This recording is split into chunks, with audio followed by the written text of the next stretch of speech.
Haverá um sim do Congresso a um hipotético pedido de fim às sanções ao Irão? Provavelmente. Esta é uma das matérias em que republicanos e democratas têm vindo a entender. E toda esta questão também, nomeadamente estes aspectos que agora têm sido mencionados nesta nossa discussão,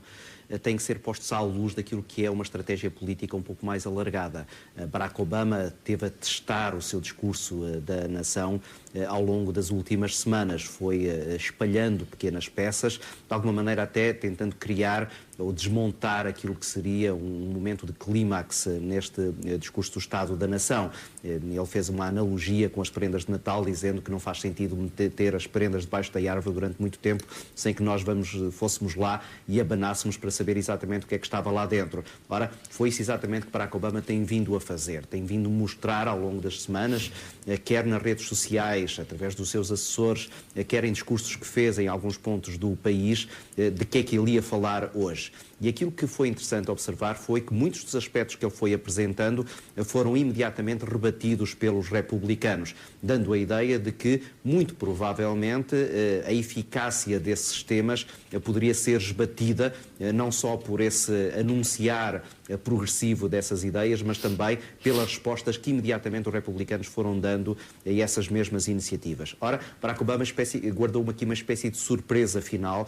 que é uma surpresa que claramente une os americanos e, em particular, une republicanos e democratas numa Câmara de Congresso e no Senado que, neste momento, são hostis para o Presidente, mas que Barack Obama sabe que terá que negociar com eles se quiser, nestes 2 anos finais de mandato, obter algum sucesso. E, muito claramente, Barack Obama está disposto a deixar uma marca final neste seu segundo mandato, neste final de segundo mandato, e para isso vai ter que encontrar moedas de troca valiosas e esta questão militar é certamente uma delas. A qualquer instante, a partir das 2 da manhã, hora portuguesa, Barack Obama vai então dar início a esse discurso do Estado da União. Para fecharmos este capítulo da política externa e do extremismo violento, Ricardo Jorge Pinto, uma questão que tem a ver com a Rússia e a Ucrânia, porque perante a ameaça russa, Obama prometeu travar o avanço de Putin sobre a Ucrânia e sobre as zonas de jurisdição da NATO através de sanções. Essas sanções, enfim, vão-se sentindo de alguma forma clara no débil estado da economia russa. O que é que poderá acontecer até ao fim do mandato de Obama? Essa é outra das variáveis e uma das incógnitas. Nós sabemos que a Rússia não é a mesma Rússia de há 1, 2 anos. O descalabro da economia russa, sobretudo por causa das alterações nos preços do petróleo,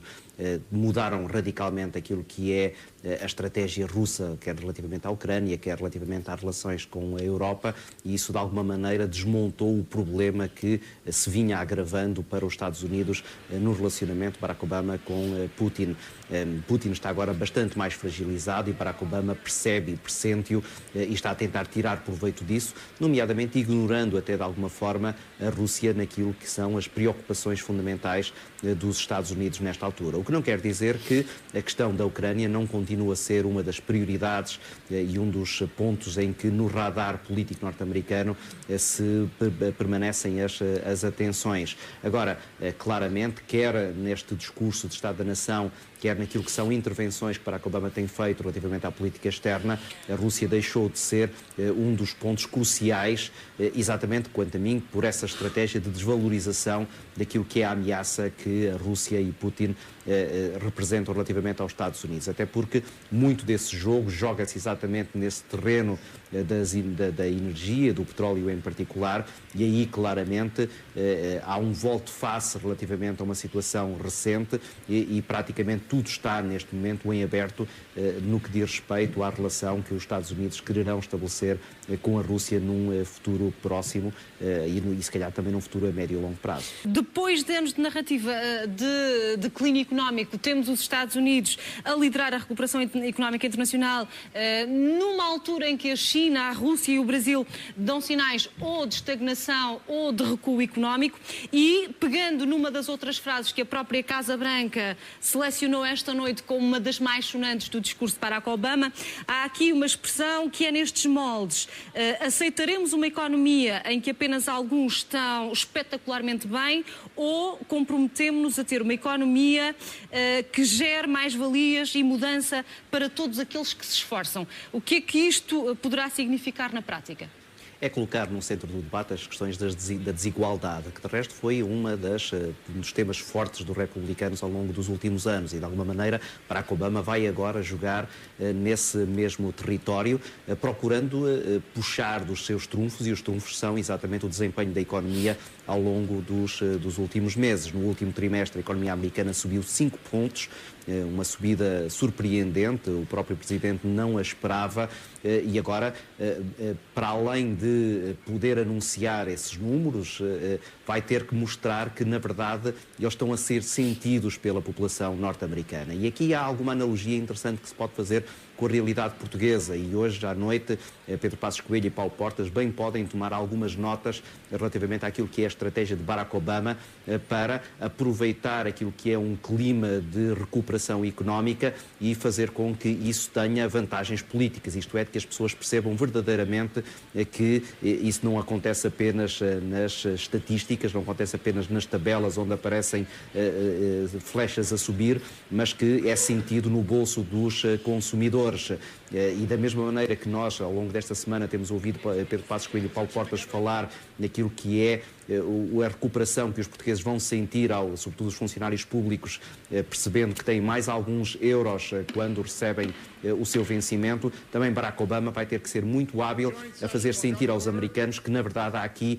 uma recuperação que vai ser sentida. E vai ser sentida, sobretudo, pela classe média. E daí essa tal questão das desigualdades. Até agora, o fosso entre os mais ricos e os mais pobres tem-se vindo a acentuar. O que Barack Obama quer fazer neste final de mandato é ir tirar um pouco mais aquilo que os ricos têm ganhado e começar a distribuí-lo, não pelos mais pobres, curiosamente, mas pela tal classe média. A classe média que, no fundo, acaba por ser crucial do ponto de vista eleitoral. E aqui parece-me também que Barack Obama está a preparar o terreno para a próxima candidatura democrata. E é interessante ver alguma sintonia de posições entre aquilo que Barack Obama vai defender hoje à noite e aquilo que Hillary Clinton, que é uma das potenciais candidatas presidenciais do Partido Democrata, através de alguns centros de pesquisa que ela própria patrocina, tem vindo a defender ao longo das últimas semanas. Nomeadamente essa questão, que há pouco o Zé Alberto já mencionou, que é a questão de começar a taxar os mais ricos, começar a taxar